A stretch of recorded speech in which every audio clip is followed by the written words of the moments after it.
সুপ্রিয় দর্শক, আমি আফজাল হোসেন স্বাগত জানাচ্ছি সম্পাদকীয়তে। Attorney general barrister Ruhul Quddus Kajol বলেছেন, বর্তমান সরকার জুলাই গণঅভ্যুত্থানের মধ্য দিয়ে জন্ম নেয়া ফ্যাসিবাদ বিরোধী চেতনার বহিঃপ্রকাশ। তবে ভিন্ন মত জানিয়েছেন বিরোধী দলীয় নেতা ডাক্তার শফিকুর রহমান। তিনি রাষ্ট্রীয় প্রতিষ্ঠানগুলোতে দলীয়করণের অভিযোগ তুলে একে অলিখিত বাকশাল ও ফ্যাসিবাদ প্রতিষ্ঠার সামিল বলে মন্তব্য করেছেন। এদিকে স্বচ্ছতা ও অধিকার সুরক্ষার আইন বাতিলের যৌক্তিকতা নিয়ে প্রশ্ন তুলেছেন সুজন সম্পাদক বদিউল আলম মজুমদার। প্রাসঙ্গিক বিষয় নিয়ে আমাদের আজকের সম্পাদকীয় কোন পথে সরকার, আর এসব বিষয় নিয়ে কথা বলতে আমাদের স্টুডিওতে উপস্থিত আছেন আব্দুল নূর তুষার, গণমাধ্যম ব্যক্তিত্ব, এবং গোলাম মাওলা রনি, রাজনৈতিক বিশ্লেষক। দর্শক, আপনারাও এই আলোচনায় অংশ নিতে পারেন, এজন্য আপনাদের ফোন করতে হবে টেলিভিশনে দেখানো নম্বরে, এছাড়া টেলিভিশনের পর্দায় দেখানো নম্বরে, এছাড়া ফেসবুকের মাধ্যমেও আপনাদের মন্তব্য পাঠাতে পারেন। আলোচনা শুরুতেই জানিয়ে দেব এখনকার প্রধান শিরোনাম।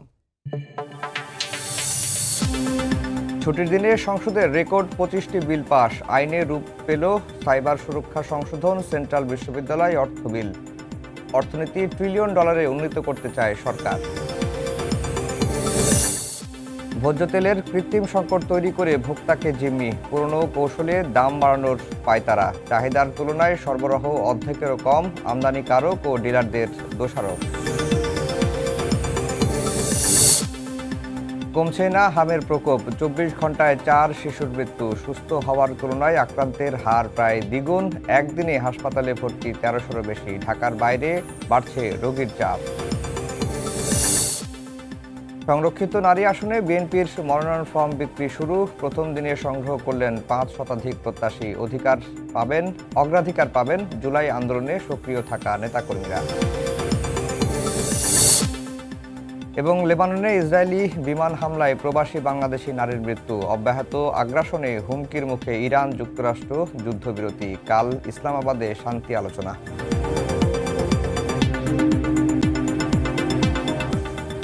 দর্শক শিরোনাম শুনছিলেন। আমরা আজকের আলোচনার বিষয় দিয়েছি কোন পথে সরকার। আব্দুল নূর তুষার ভাই, আপনাকে দিয়ে আলোচনা শুরু করি। আজকে যখন বিরোধী দল ওয়াকআউট করলো, ওয়াকআউট করার কারণ হিসেবে তারা যেটি বলেছেন যে সরকারি দল রাজনৈতিক যে সমঝোতা এবং বিশ্বাস ভঙ্গ তারা করেছেন। অন্তর্বর্তীকালীন সরকার যে অধ্যাদেশগুলো অনুমোদন দিয়েছিল, এই অধ্যাদেশগুলো নিয়েই মূলত সরকারের বিরুদ্ধে এই বিশ্বাস ভঙ্গের, রাজনৈতিক সমঝোতার ভঙ্গের অভিযোগ তুলেছেন। এবং বিএনপি সরকার বাকশালের দিকে যাচ্ছে, কর্তৃত্ববাদী শাসনের দিকে যাচ্ছে, এই বক্তব্যগুলো কিন্তু বিরোধী দলের তরফ থেকে আসছে।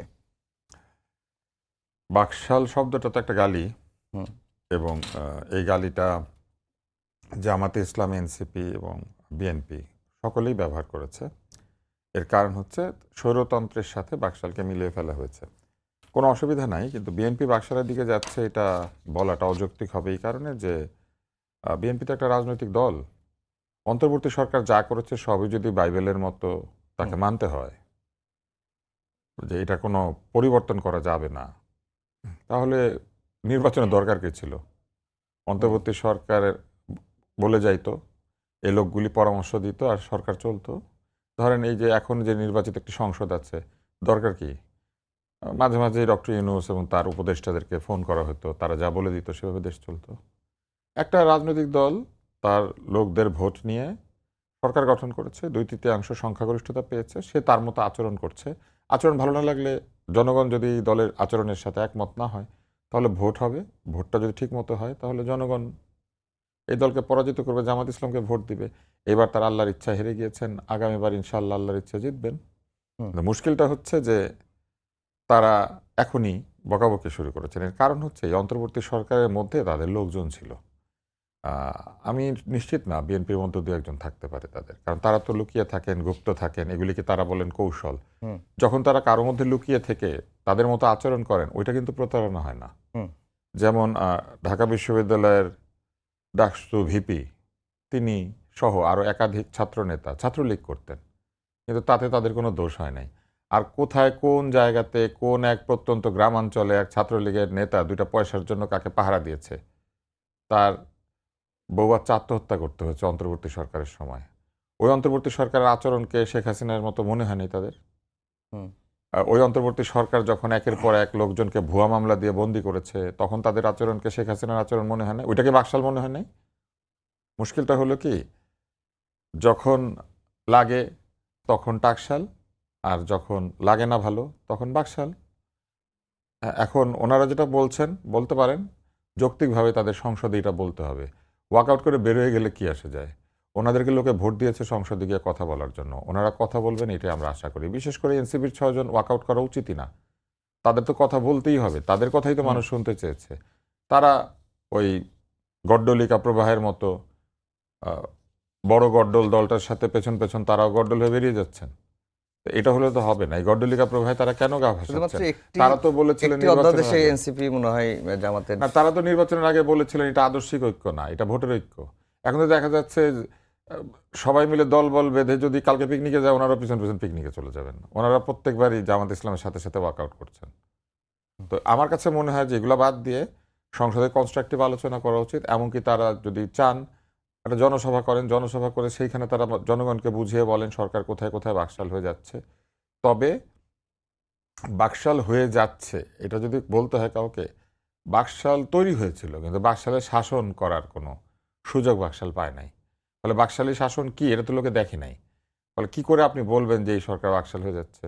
জি তাই না? এটা এটা বলাটা খুব কঠিন। জি আপনার কাছে আবার স্বৈরতান্ত্রিকতা একটি ভুল আচরণ, এবং আমি মনে করি না যে বিএনপি এই ভুলটা করবে। আমার মনে হয় যে বিএনপি যেটা করার চেষ্টা করছে সেটা হচ্ছে সরকারের উপরে বা সরকারি প্রতিষ্ঠানগুলোর উপরে দলীয় নিয়ন্ত্রণ স্থাপন করার চেষ্টা করছে, এই কারণে যে তারা চিন্তিত হয়েছে যে শত শত হাজার হাজার গুপ্ত নিয়ে তারা কি আসলে এই সরকার পরিচালনা করতে কোনো ধরনের চ্যালেঞ্জের মুখোমুখি হবে কিনা।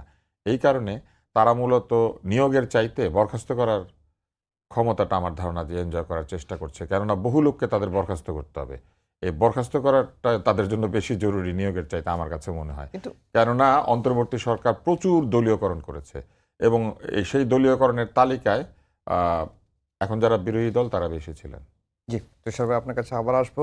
রনি ভাই, তারপর এই বিষয়টা তো আসছে যে যেগুলো স্বচ্ছতা এবং অধিকার সুরক্ষা যে আইনগুলো বাতিল হচ্ছে, বিশেষ করে সুপ্রিম কোর্ট সচিবালয় বিচারপতি নিয়োগ, এই বিষয়গুলো নিয়ে বেশি কিন্তু আলাপগুলো আসছে যে এগুলো কেন বাতিল করা হচ্ছে। গুম অধ্যাদেশটা বাতিল নিয়ে সংসদে ব্যাখ্যা দিয়েছেন যে গুমের অধ্যাদেশের যেহেতু আন্তর্জাতিক অপরাধ ট্রাইব্যুনাল আইনেও গুমের বিচারটা রাখা হয়েছে এবং এটি নিয়ে আরও যাচাই বাছাই হওয়া দরকার, সেগুলো সরকার যোগ্য উপযোগী করবে করে আবারও বিল আনবে, এগুলো আনা হচ্ছে। তারপরেও দেখলাম যে একটা আস্থার সংকট সরকারি দলের উপর বিরোধী দলের রয়েছে এবং অনেকে বলছেন যে বিএনপি পুরনো ক্ষমতা কাঠামোকে আসলে রক্ষা করতে চায়।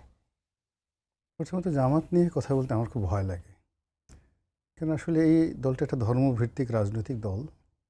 যেহেতু আমি নামাজ কালাম পড়ি, আমার শরীয়তের উপর বিশ্বাস আছে, মারফতের উপর বিশ্বাস আছে।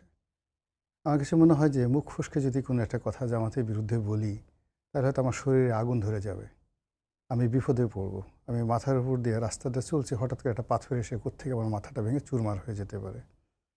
এই জন্য হয় কি, আধ্যাত্মিক একটা দল সম্পর্কে কথা বলতে আমার আসলে খুব ভয় লাগে। দ্বিতীয় যে বলটা হলো যে এখানে যারা আছে মোরালের সবাইকে দেখলে মায়া লাগে। বিশেষ করে আমিরে জামার যিনি জামাতের সভাপতি, আমাদের দেশে সচরাচর এত ফর্সা, এত সুন্দর, এত সফেদ পোশাক আশাক পরে এরকম ভদ্রলোক আমাদের দেশে খুব অল্প হয়। বেশিরভাগ ক্ষেত্রে রাজনীতিবিদ যারা, তাদের একটু মেজাজ গরম হয়, কারো মাথায় টাক থাকে, কারো মানে ওনার মতো না, ওনাকে দেখলেই মনে হয় যেন একজন অলি আল্লাহ গাউসকুত প্রকৃতির মানুষ। তো এরকম মানুষ সংসদে বসে একটা কথা বললেন, মানে এটা আমার কাছে জামাতের কাছে মনে হয়েছে কি ওনাকে আসলে আধ্যাত্মিক নেতা হিসেবে আয়াতুল্লাহ বানিয়ে রাখা উচিত ছিল। ওনার জায়গায় যদি গোলাম পারওয়ার সাহেব থাকতেন বা অন্য কেউ থাকতেন, তাহলে হয় কি সংসদটা ভালো জমতো। উনি যখন একটা কথাবার্তা বলেন না, সঙ্গে সঙ্গে ওনার চেহারা সুরতের সঙ্গে ওইটা কন্ট্রাডিক্ট অ্যান্ড কনফ্লিক্ট করলে, এটা আমরা যারা একটু ধর্মকর্ম করি আমাদের খুব ভয় লাগে, ভীষণ রকম ভয় লাগে। এ গেল 2 নম্বর। 3 নম্বরে যেটা আছে, উনি বাকশাল সম্পর্কে যেটা বলেছেন, আমি মনে করি যে ওনার দোয়া করা উচিত যে বিএনপির যেন সুমতি দেয় আল্লাহ। বিএনপি যদি এই সময়টাতে সে বাকশাল করে, বিএনপি যদি বাকশাল করে, তাহলে জামাতের সবচেয়ে বেশি উপকার হবে। এর কারণ হলো বাংলাদেশে তখন তো কোনো দল থাকবে না। এই 78 জন লোকসহ জামাত ইসলামী সব বিএনপির সাথে একীভূত হয়ে যাবে। আর তখন জামাতের যে মেকানিজম এবং জামাতের যে শক্তি, সেই শক্তি বিএনপির মধ্যে ঢুকে গেলে বিএনপির লোকজন মানে রীতিমতো বেকুব হয়ে যাবে।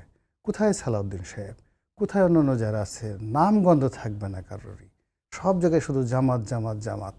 যার জন্য এই যে তাদের দোয়া করা উচিত, তসবিহ তাহলিল পড়া উচিত যেন বাংলাদেশে মানে জনাব তারেক রহমান সাহেবের যেন দয়া হয়, করুণা হয়, তার যেন সিদ্ধান্ত পরিবর্তন হয়, তিনি যেন আবার সেই বঙ্গবন্ধুর যে অসমাপ্ত কর্মকাণ্ড সেটা আবার নতুন করে শুরু করেন। বাকশাল করলে প্রথমত তারেক রহমান সাহেব হবেন প্রধানমন্ত্রী বা রাষ্ট্রপতি। তারপরে উনি যদি প্রধানমন্ত্রী থাকেন তাহলে আমিরে জামাত হবেন ডেপুটি প্রধানমন্ত্রী।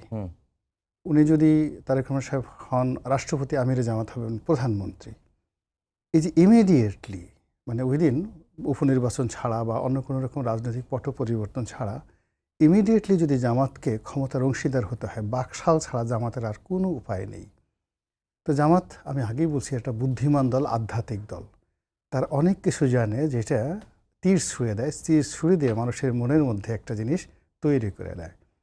এই গেল একটা। 2 নম্বর হলো যে যদি শেখ হাসিনার মতো ফ্যাসিবাদ হয়ে যায়, এই কথা বারবার হয় কি, আপনি যখন একটা কথা বারবার বলবেন, যে কোনো নেগেটিভ কথা, তো সেই নেগেটিভ কথা বলার পরে যাকে নিয়ে বলবো অন্য একটা সময় মনে হবে যে আমার যখন এত বদনাম হয়েছে তা দেখিনি, একটু করে দেখি কেমন লাগে। তা বারবার আপনি যখন তাকে বলবেন তুই ফ্যাসিবাদ, তুই ফ্যাসিবাদ, তুই স্বৈরাচার, তুই স্বৈরাচার, তুই হিটলার, তুই হিটলার, তখন বলো যে দাঁড়াও আমি একটু হিটলারগিরি দেখাই কেমন। তখন বিএনপি প্রভোগ হয়ে যদি একটা মন্দ কাজ করে, সঙ্গে সঙ্গে সেই পুরো জিনিসটি জামাতের পক্ষে চলে যাবে। এবং আমাদের দেশের যে এখন যেহেতু আওয়ামী লীগ নিষিদ্ধ দল, তো নিষিদ্ধ দল হওয়ার পরে প্রধান বিরোধী দল জামাত, আওয়ামী লীগ যেভাবে নিষিদ্ধ করা হয়েছে, আগামী কোনো দিন আওয়ামী লীগ ফিরে আসবে বা আওয়ামী লীগের নামগন্ধ থাকবে, এটা জামাত এবং বিএনপি মোটামুটি ঐক্যমত হয়ে এই কাজটি করেছে। এবং এটা একটা সুদূর প্রসারী, there will be no Awami League. তাহলে কি হচ্ছে, এখন একদিকে বিএনপি, অন্যদিকে জামাত, এর বাইরে এনসিপি, এছাড়া তো অন্য কোনো রাজনৈতিক দল নেই। ভবিষ্যতে যদি আব্দুল লতিফ সাহেব বা গোলাম মোল্লা রনি আমরা একটু চ্যাং ব্যাং দল করি, তখন সেই চ্যাং ব্যাং দল হয়তো 2-4টা সিট পেতে পারে। এর বাইরে এই 3টে দল, রাজনৈতিক 3টে দল। আমাদের দেশে মানুষের যে অভ্যাস, সে অভ্যাসটা হলো পরপর 2বার কোনো রাজনৈতিক দলকে ক্ষমতায় রাখে না। তাহলে বিএনপির অবর্তমানে পরবর্তী 5 বছর পরে যদি নির্বাচন হয়, তাহলে সেখানে জামাত চলে আসবে নিশ্চিত, কনফার্ম। এখন হয় কি, অপেক্ষা বড় নির্মম জিনিস। 5টা বছর জামাত জানে যে বিএনপিকে দিয়ে আওয়ামী লীগকে নিষিদ্ধ করে দেওয়া হলো, বা বিএনপি আওয়ামী লীগকে নিষিদ্ধ করেছে নিজের ইচ্ছায়, হোয়াট এভার মেবি, কিন্তু জামাতের তো তকদির খুলে গেছে। এখন আপনার জন্য পোলাও রান্না হচ্ছে, কোরমা রান্না হচ্ছে, আপনি জানেন, আর বাড়ির বাইরে বসে শুধু আপনি ঘ্রাণ পাচ্ছেন। এ যে বেদনা, এ যে কষ্ট। কিংবা আপনি নতুন বিয়ে থা হয়েছে, আপনি বাসর ঘরে যাবেন, কিন্তু অপেক্ষা, সময় দরজা খুলছে না। এই যে কী যে একটা বেদনা। এখন ব্যাপার হলো যে অবস্থা আওয়ামী লীগের অবর্তমানে তৈরি হয়েছে, সে অবস্থাতে জামাতের তকদির খুলে গেছে। জামাত নেক্সট ক্ষমতায় আসবে, আমিরে জামাত প্রধানমন্ত্রী হবেন, তিনি উজিরে আজম হবেন, তিনি আমিরুল মুমিনিন হবেন, খলিফাতুল মুসলিমিন হবেন, যেভাবে ইচ্ছা সেভাবে। তো সেই জায়গাটা 5 বছর অপেক্ষা করাটা প্রচণ্ড রকম কষ্ট। এখন ওনার যে বয়স প্রায় 72 বছর, 5 বছর পরে এটা 77 বছর হবে।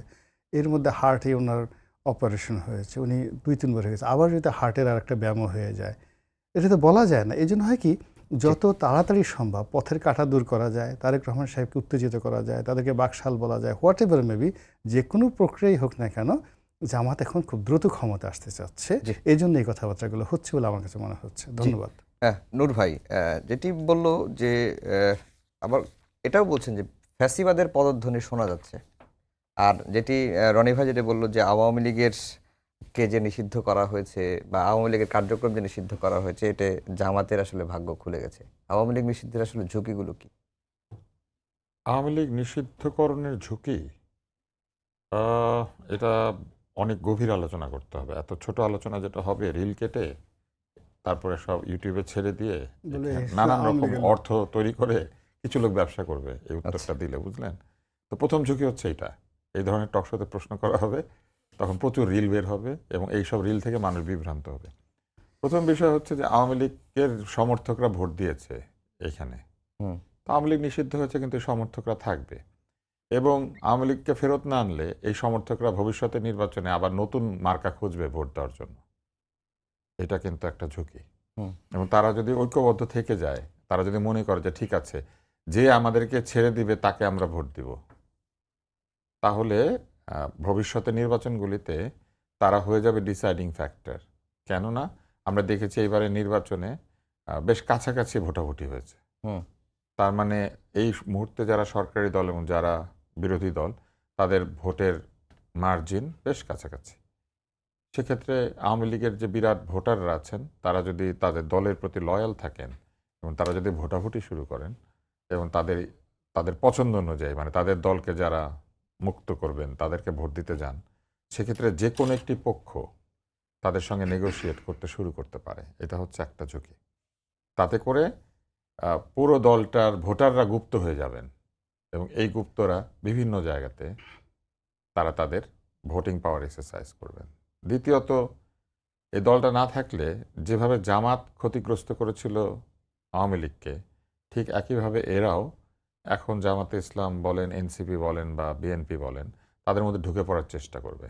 এবং ঢুকে পড়লে যেটা করতে পারেন তারা, যদি সত্যি সত্যি এরকম গুপ্ত হয়ে জামাতের আদর্শে বলিয়ান হয়ে তারা যদি জামাতের মতো করেন, তাহলে বুঝতেই পারছেন যে কোনো না কোনো এক সময় এটা ব্যাকফায়ার করবে। এছাড়া একটি কথা রনি ভাই সম্ভবত বলেছিলেন যে আওয়ামী লীগ আর জামাতে ইসলাম হচ্ছে একে অন্যের প্রতিবিম্ব, মানে দুইটা মিরর ইমেজ, একজনের যেটা ডান হাত আরেকজনের সেটা বাম হাত আর কি, আয়নায় দাঁড়ালে যেটা হয়। অর্থাৎ তারা এক ধরনের প্রতিকূল রাজনীতি করেন। এইসব ক্ষেত্রে এরা যদি গুপ্ত অবস্থায় থেকে যান, তাহলে জামাতে ইসলাম গুপ্ত অবস্থায় যা করতো আর কি, তারা ছাত্রলীগ হয়ে জামাতে ইসলামকে পিটাতো, মানে ছাত্র শিবিরকে। ধরেন ছাত্রলীগরাও এখন ছাত্রদল হয়ে পড়তে পারে বা অন্য কিছু হয়ে পড়তে পারে এবং তারা হয়ে আবারও তারা জামাতকে পিটাবে।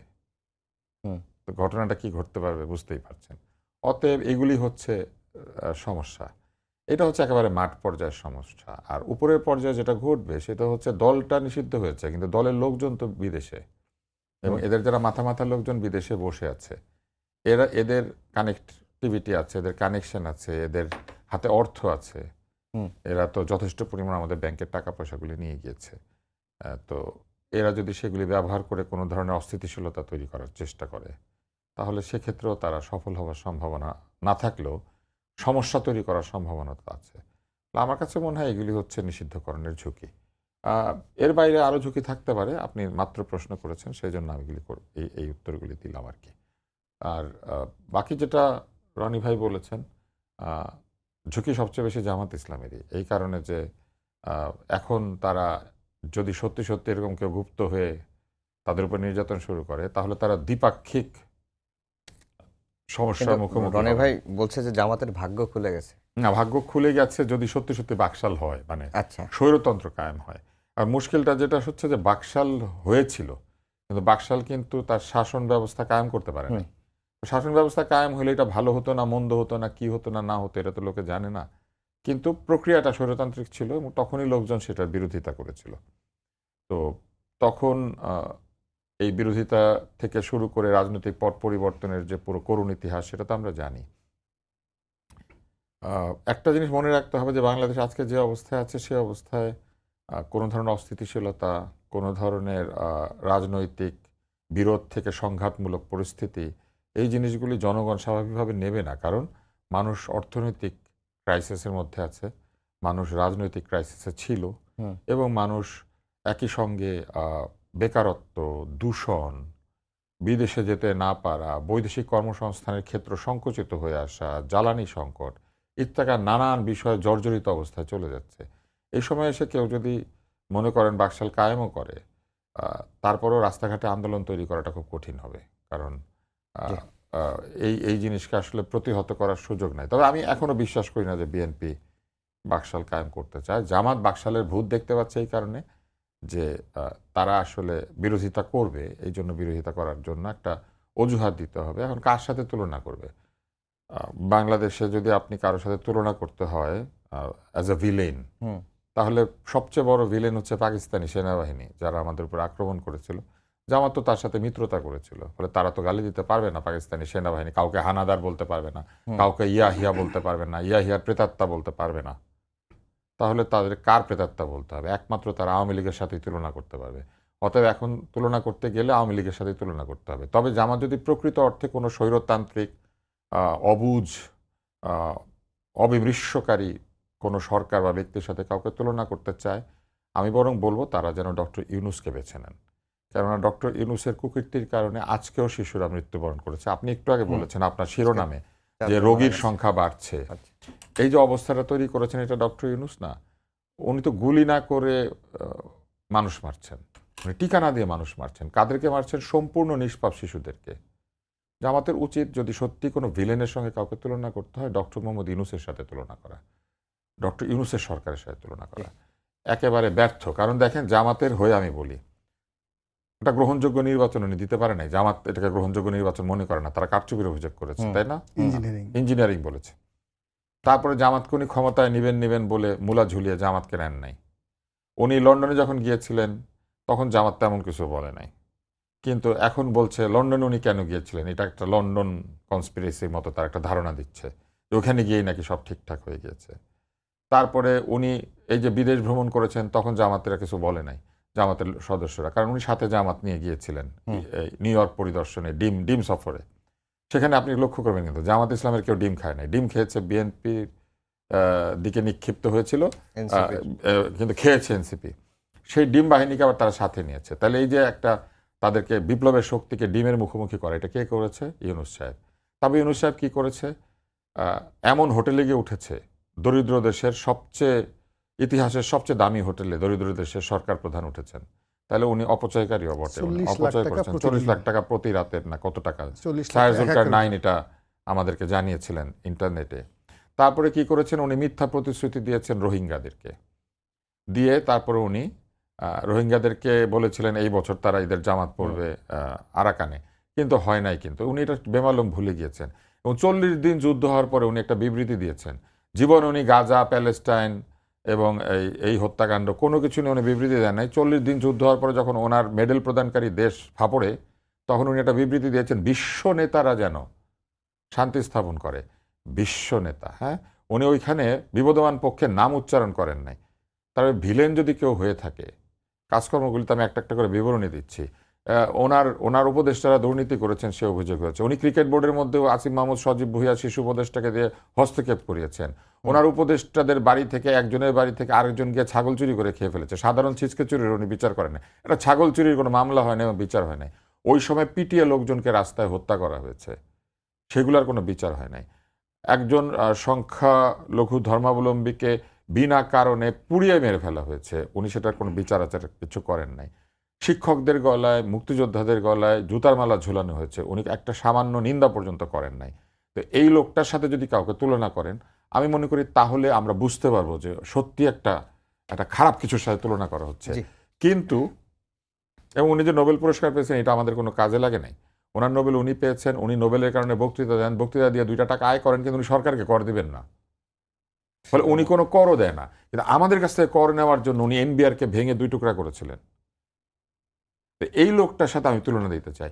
আমি মনে প্রাণে প্রার্থনা করি বিএনপি যেন ডক্টর ইউনূস হয়ে না যায়, বরং এই দোয়াটা যদি করা হয়, আমি জামাত ইসলামকে অনুরোধ করব, এনসিপিকে বলবো যে ওনারা যার এই দ্বারা প্রতারিত হয়েছেন, যারা তাদেরকে রাজনীতিতে নামিয়ে দিয়ে চলে গিয়েছেন, এবং এমনিতে উনি প্রেসিডেন্ট প্রধানমন্ত্রীর সাথে দেখা করেন, এইবার কিন্তু উনি সংসদে হাজির হয়েছেন, প্রধানমন্ত্রীর সাথে গিয়ে ঈদের দিন বিকালবেলা উনি দেখা করেছেন। সকালবেলা উনি কোথায় ছিলেন এইটা আমি একবার প্রশ্ন করেছি, কোনো মিডিয়া বলল না যে সকালবেলা প্রফেসর মোহাম্মদ ইউনূস কোন জায়গাতে নামাজ পড়েছেন, এটা কেউ বললো না। আগের বার আপনার মনে আছে পুরা নামাজ টেলিভাইজ হয়েছিল, এই যে পুরা টেলিভাইজ নামাজের ভিতরে আবার উনি যখন বেরিয়ে যাচ্ছেন তখন আপনি থাকেন স্যার, আপনি থাকেন স্যার বলে কিছু লোক ঝাঁপিয়ে পড়েছিল। দালালদের কথা শুনবেন না স্যার, হ্যাঁ, দালালদের কথা শুনবেন না স্যার, থাকেন স্যার, থাকেন স্যার। এই যে থাকেন স্যার করা, এটা তো সম্পূর্ণ শেখ হাসিনার মতোই একটা ব্যাপার না? ওনাকে সবাই বলতো আপনি থাকেন, আপনার কোনো বিকল্প নাই। ওনার লোকেরা এটাও বলেছিল ইউনূসের কোনো বিকল্প নাই। তো যদি ওনারা সত্যি কোনো খারাপ কিছুর সাথে বিএনপিকে তুলনা করতে চান, তাহলে আমি অনুরোধ করব ওনারা যেন ডক্টর ইউনূসের সাথে তুলনা করেন, তাইলে আমরা এই ব্যাপারটা বুঝতে পারবো।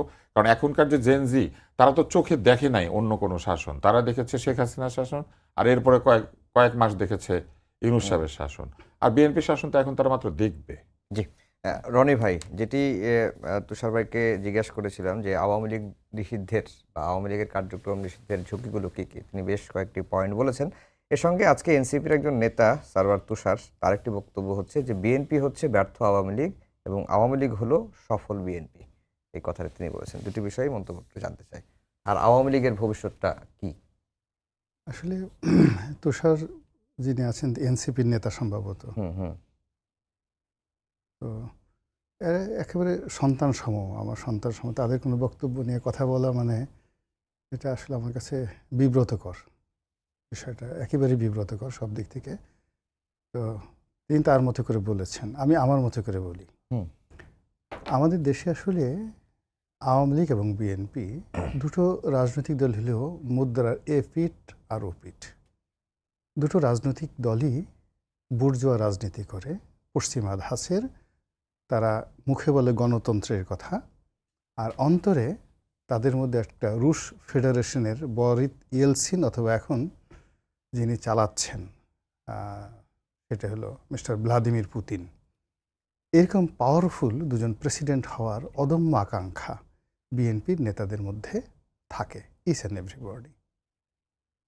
সেই তুলনায় ধরেন অনেকক্ষণ বসে আমার ভাই ডাক্তার আব্দুল নূর তুষার, গণমাধ্যম ব্যক্তিত্ব, তার বিতর্কের জন্য তিনি মশহুর বাংলাদেশে।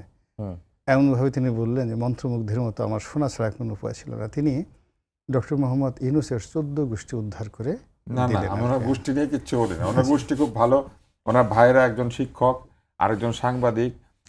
তারা কেউ নোবেল পায় নাই, তারা কেউ শান্তি পুরস্কার পায় নাই, এবং তারা রোহিঙ্গাদেরকে গিয়ে কোনো মিথ্যা কথা বলে নাই। না, আমি তাদের কথা ওইভাবে বললাম। আমি যেটা বললাম জি। যে ওনাকে এত সুন্দরভাবে প্রশংসা করা হয়েছে যে ওনার আত্মীয় স্বজন কেউ ওনার পরিচয় দিতে লজ্জাবোধ করবে, এই জন্য আর কি ১৪ গোষ্ঠী এইভাবে উদ্ধার করে আর কি। এই জন্য আমার কাছে মনে হলো যে একটা ৯০ বছর বয়স্ক মানুষ, যেহেতু আমার ভাই তুষার সাহেব উনি তার বিরুদ্ধে বলছেন, আমার কিছুটা হলেও তার পক্ষে বলা উচিত। আমার কাছে মনে হয় বাংলাদেশে এ যাবৎকালে আমি যত লোক দেখেছি তার মধ্যে বিধাতা আল্লাহ রাব্বুল আলামিন ইউনিকভাবে যদি কাউকে তৈরি করে থাকেন, সৃষ্টি করে থাকেন, তিনি ডক্টর মোহাম্মদ ইউনূস।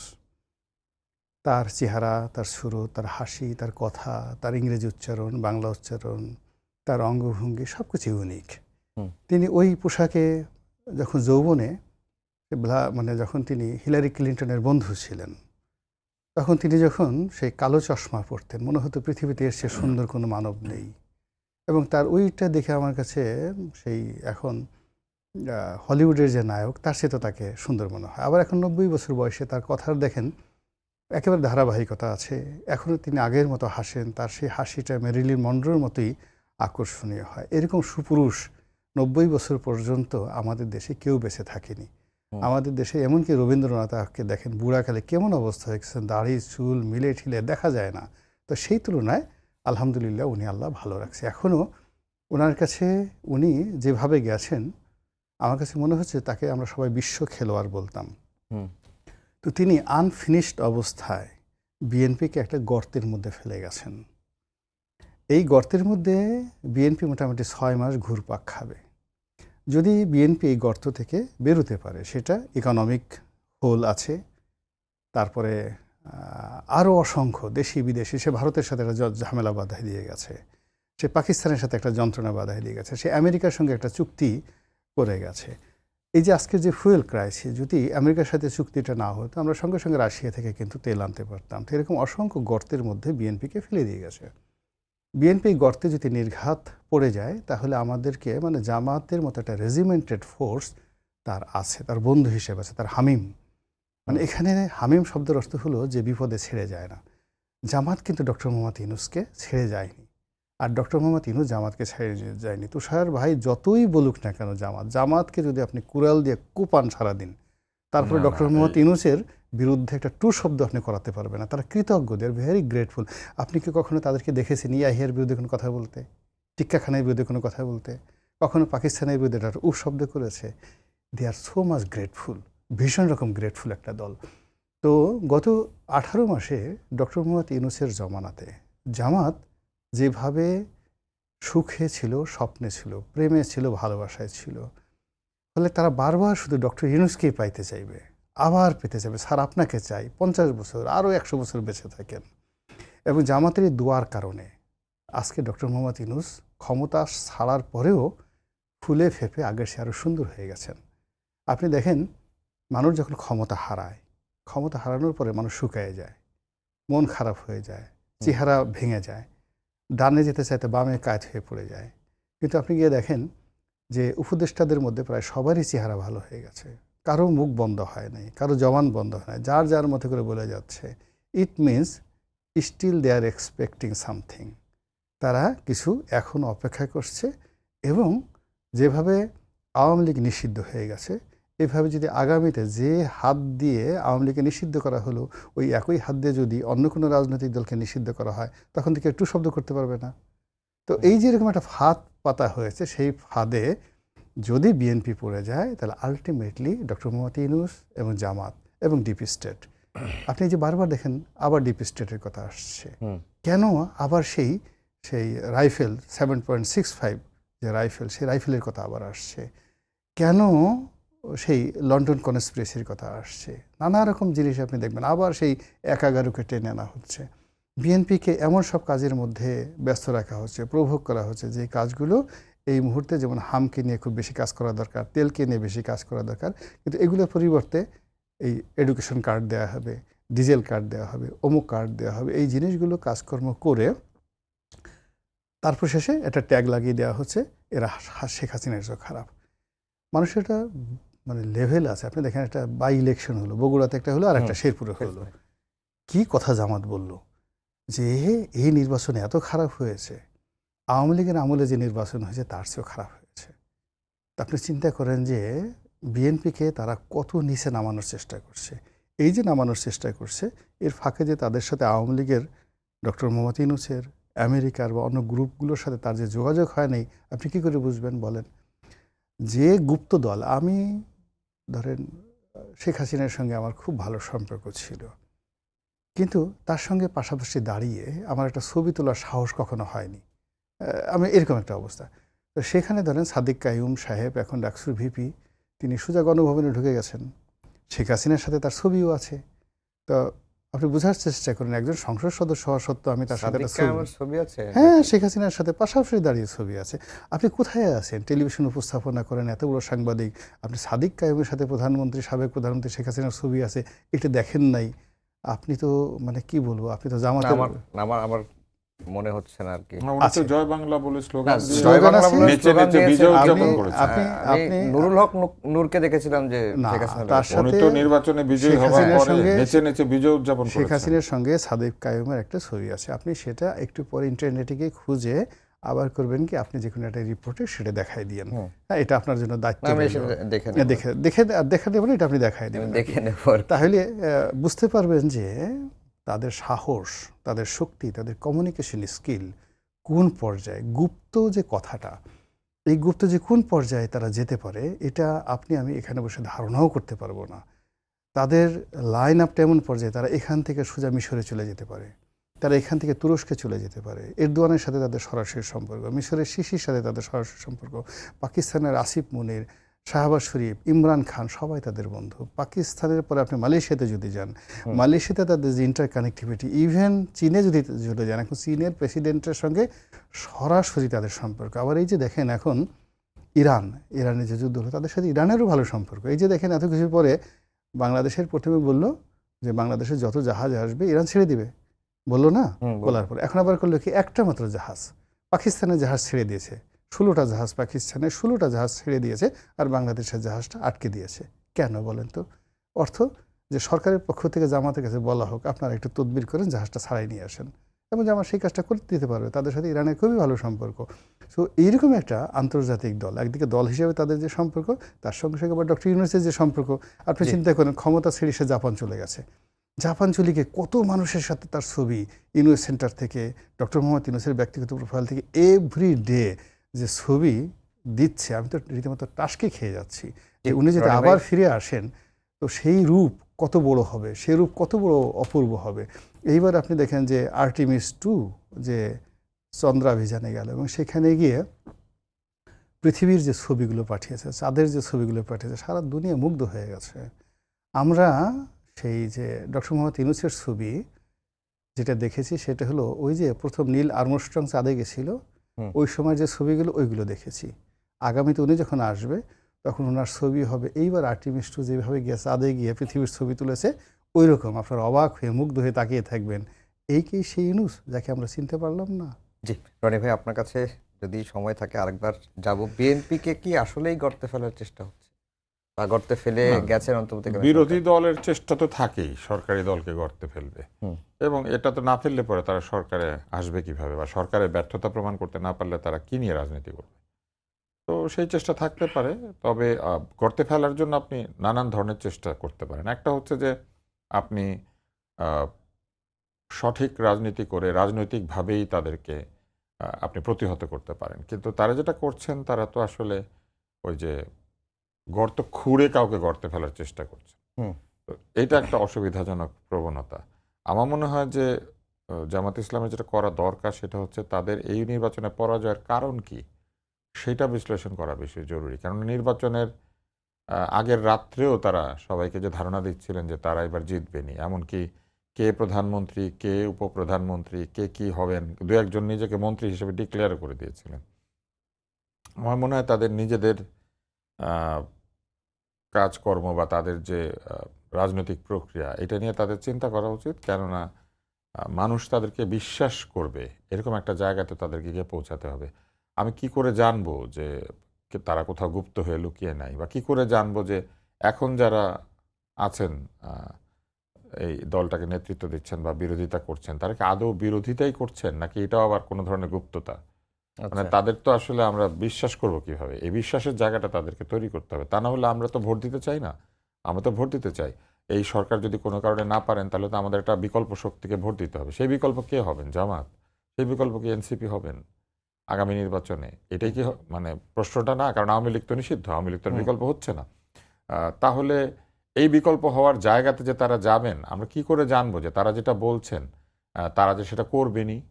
কেননা তাদের যিনি আদর্শ, আহ, আহ, মাওলানা মওদুদির পরে তো তাদের আদর্শ আহ, অন্যতম জ্ঞানী ব্যক্তি, আহ, আলেম ব্যক্তি ডক্টর মোহাম্মদ ইউনুস।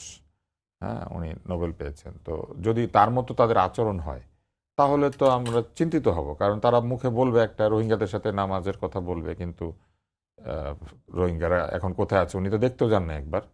ওনার তো উচিত ছিল তো রোহিঙ্গাদের ওখানে গিয়ে আরেকবার গিয়ে বলে আসা যে পারি নাই, তোমাদেরকে কথা দিয়েছে। উনি তো সরি বলে না, কিন্তু উনি আবার অন্যরা কেন সরি বলে নাই এটা নিয়ে বক্তৃতা দিয়েছে। এখন আপনার মনে হচ্ছে না যে আমি বারবার ওইখানে চলে যাচ্ছি? আমি মনে করি যদি সত্যিই তারা বিএনপির সঙ্গে সমানে সমানে রাজনীতি করতে চায় তাহলে এনসিপি অথবা জামাতের সভাপতি হিসেবে ডক্টর মোহাম্মদ ইউনূসকে, অথবা সভাপতি এমেরিটাস হিসেবে তাকে নিয়ে নেওয়া উচিত। কেননা আদারওয়াইজ আমি মনে করি না যে কে যে কোথায় গুপ্ত এটা আমরা বুঝতে পারবো। কারণ আমার মনে এটাও সন্দেহ জাগে যে ডক্টর মোহাম্মদ ইউনূস কি কোনো এবং গুপ্ত? নাহিদ ইসলাম তো বলছিলেন উনি যে নিজে কি কোনো গুপ্ত? সংস্কারের জন্য ডক্টর মোহাম্মদ ইউনূসকে রাস্তায় নামা উচিত। এটাও উনি কি কি করে রাস্তায় নামবেন?